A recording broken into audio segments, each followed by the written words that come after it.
Assalamualaikum warahmatullahi wabarakatuh.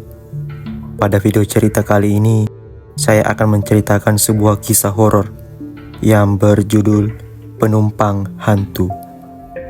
Sebelum masuk ke ceritanya, silahkan like dan subscribe agar tidak ketinggalan video cerita horor selanjutnya. Semua nama, waktu, dan tempat dalam cerita ini disamarkan. Mohon maaf jika ada kesamaan.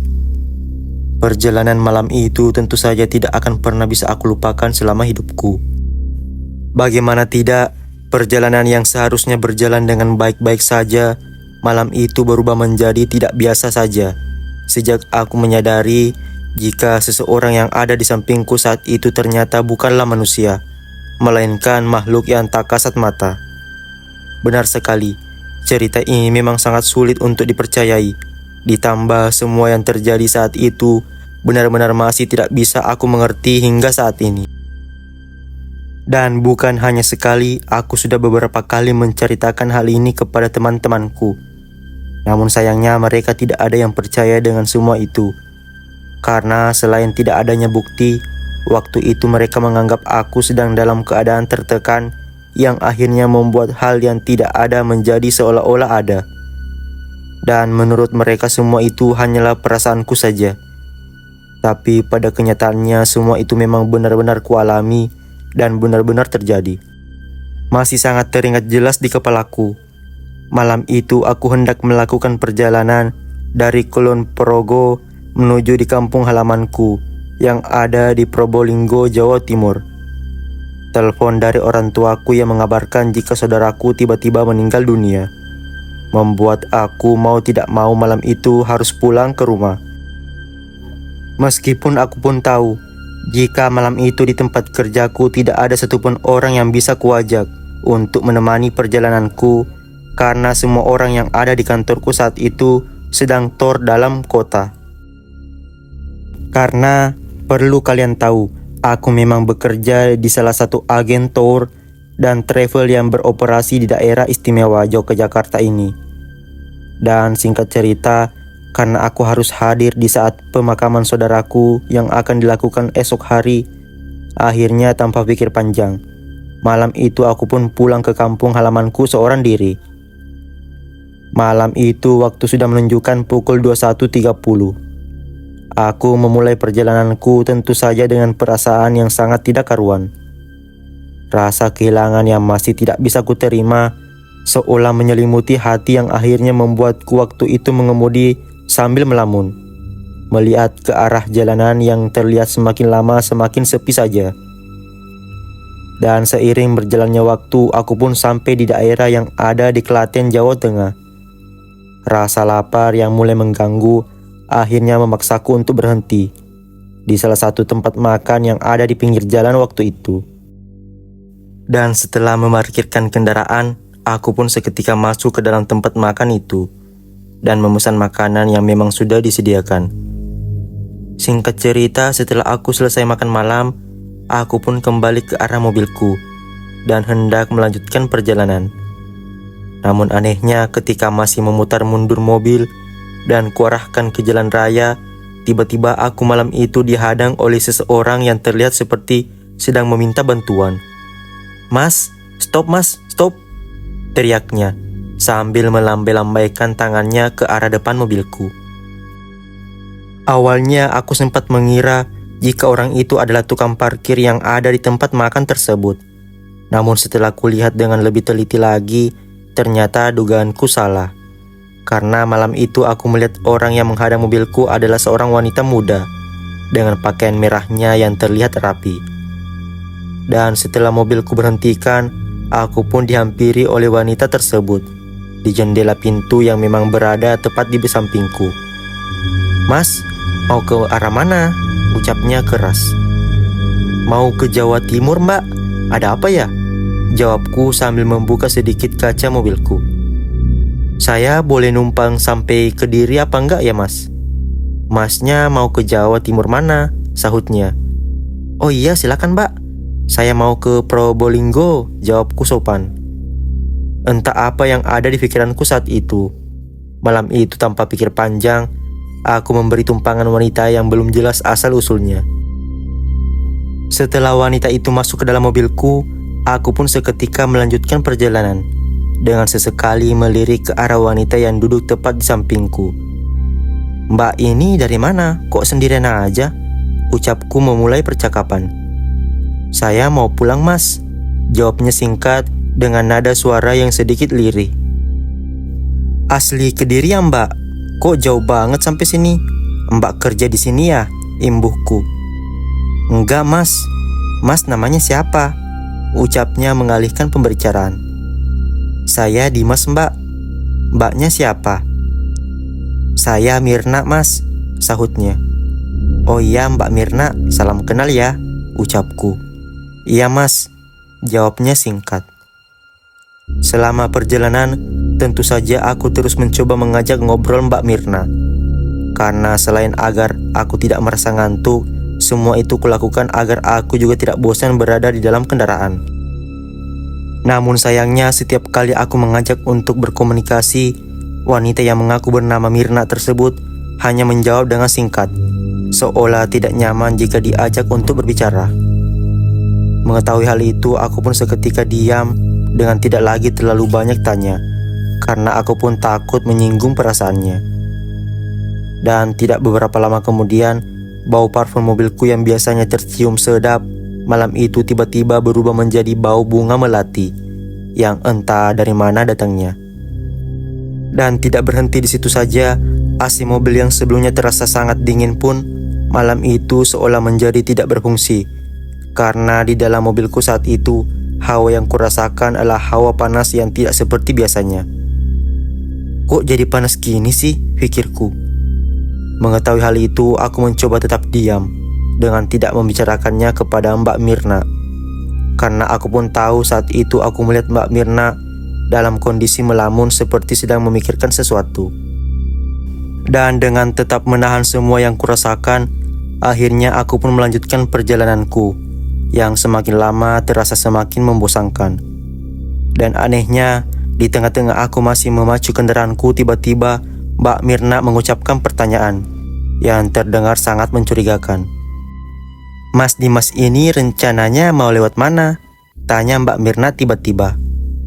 "Saya biasanya lewat Sragen Ngawi dan terus ke timur. Kenapa ya?" jawabku. "Lewat Magetan aja ya, Mas," sahutnya. "Mau lewat kaki Gunung Lawu?" tanyaku. "Iya, Mas." Mendengar hal itu tentu saja aku seketika terkejut. Karena aku pun tahu jalur Magetan Madiun merupakan jalur yang melewati rute tepat berada di kaki Gunung Lawu.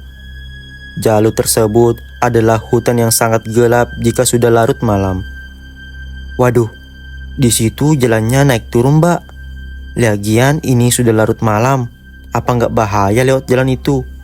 Di situ jalannya di tengah hutan loh," ucapku sopan. "Nggak apa-apa, Mas. Aman kok. Di situ banyak yang kenal sama aku. Nanti aku turun sebelum Madiun deh sepertinya," sahutnya. Dan entah apa yang ada di pikiranku saat itu, malam itu tanpa pikir panjang, aku pun menuruti ajakan Mbak Mirna untuk melalui jalur itu. Setelah beberapa lama kemudian, akhirnya aku pun sampai di kawasan yang berada tepat di bawah kaki Gunung Lawu. Sebuah jalanan yang didominasi dengan tanjakan dan tikungan, membuat aku malam itu harus lebih berhati-hati lagi dalam mengemudikan mobilku. Dan tidak hanya itu, kabut di area tersebut waktu itu juga sangat tebal menutupi pandangan. Lampu sorot mobilku yang tak mampu menembus tebalnya kabut seolah memberi tanda jika tidak seharusnya aku melalui jalan itu. "Jalannya sepi sekali ya, Mas," ucap Mbak Mirna tiba-tiba. "Iya, Mbak. Ini kan memang bukan liburan atau akhir pekan, jadi ya sepi deh.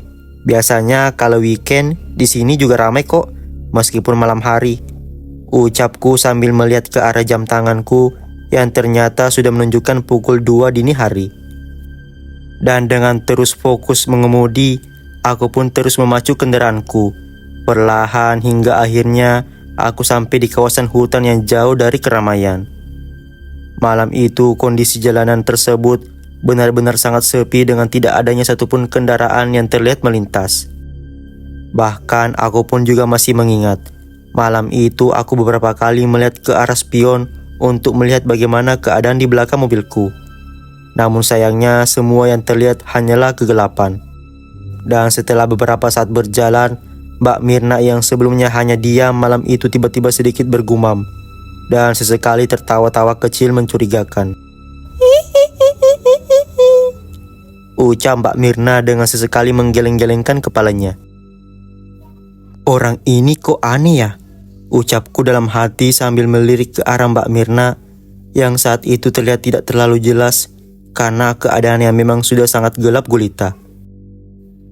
Dan tidak berhenti di situ saja, di tengah-tengah jalanan yang terlihat sangat sepi, Mbak Mirna tiba-tiba sesekali menoleh ke arah luar dengan membuka kaca mobilku seolah-olah sedang menyapa seseorang. Hei, ngapain di situ? Hai, teriak Mbak Mirna dengan sebagian kepalanya sudah dikeluarkan dari dalam mobilku. Mengetahui hal itu, jantungku yang sebelumnya tenang malam itu seketika berdetak dengan sangat kencang. Tubuhku yang sebelumnya diam pun saat itu juga tiba-tiba gemetar tidak karuan, karena aku mulai merasakan jika Mbak Mirna ini sepertinya bukanlah manusia, melainkan setan. Ya Allah, sepertinya Mbak Mirna ini bukan manusia deh. Ya Allah, ya Allah, ucapku dalam hati dengan tidak lagi berani menoleh ke arah Mbak Mirna. Dan anehnya ketika aku gugup dan menduga jika Mbak Mirna bukanlah manusia, tiba-tiba Mbak Mirna menoleh ke arahku dengan tangannya yang memegang tanganku yang seolah saat itu dia tahu apa yang ada di dalam pikiranku. Mas kenapa? Kok kelihatannya tegang gitu? Ucap Mbak Mirna sambil menatapku dengan tatapan aneh yang disertai dengan sedikit senyuman. Rasa takutku sudah seperti tidak bisa lagi kutahan. Nafasku yang terasa sesak dengan seluruh tubuh yang juga telah bergetar hebat sudah menunjukkan jika malam itu aku benar-benar merasakan ketakutan luar biasa. Dan dengan menahan semua itu, tentu saja aku tetap berusaha mengontrol diri, karena aku pun tahu saat itu aku sedang dalam keadaan mengemudi. Gak apa-apa Mbak. Mbak Mirna turun di mana? Ucapku singkat dengan perasaanku sudah sangat tidak karuan. Turun di sini saja mas, sahutnya. Tahukah kalian, ketika Mbak Mirna mengucapkan kalimat turun di sini saja, malam itu aku benar-benar masih berada di kawasan hutan dengan tidak adanya bangunan rumah atau apapun yang terlihat berdiri. Semuanya nampak tetap gelap gulita dengan tidak adanya satupun lampu jalan yang menerangi. Mendengar hal itu, aku pun seketika terkejut dengan tubuhku yang juga seketika bergetar kencang. Hah? Di sini? Ini kan masih hutan, Mbak. Jawabku memastikan, meskipun sebenarnya aku sudah menduga jika Mbak Mirna adalah setan. Iya mas, stop. Nah, di sini aja. Ucapnya sambil menunjuk ke arah sebelah kiri jalan. Dan tanpa banyak tanya lagi, akhirnya malam itu pun aku segera memberhentikan kendaraan tepat di pinggir jalan sesuai arahan Mbak Mirna. Terima kasih ya mas, hati-hati di jalan. Ucapnya sambil turun dari mobilku. Iya Mbak, jawabku singkat. Dengan selanjutnya aku pun segera pergi meninggalkan tempat tersebut. Selama perjalanan, setelah aku menurunkan Mbak Mirna, pikiranku sudah campur aduk tidak karuan. Dan singkat cerita, setelah beberapa lama berjalan, akhirnya aku memutuskan untuk beristirahat di pom bensin. Karena pikiranku yang tidak enak jika aku harus melanjutkan perjalananku malam itu. Hal itu bukanlah tanpa alasan. Karena saat setelah aku menurunkan Mbak Mirna, di dalam mobilku aku kembali mencium aroma bunga melati yang sangat menusuk. Dan tidak hanya itu, AC yang ada di bagian tengah mobilku pun malam itu beberapa kali menyala dengan sendirinya, seperti sengaja dihidupkan oleh seseorang yang pada kenyataannya tidak ada satupun orang di dalam mobilku saat itu selain aku. Aku pun berhenti dan beristirahat di pom bensin yang ada di pinggir jalan raya hingga waktu menunjukkan pukul 5 pagi. Setelah itu, aku pun melanjutkan perjalanan menuju kampung halamanku dengan membawa sebuah pengalaman yang mungkin tidak akan pernah bisa aku lupakan. Semoga dengan adanya cerita ini bisa menjadikan pelajaran agar kita bisa lebih berhati-hati lagi ketika sedang berpergian.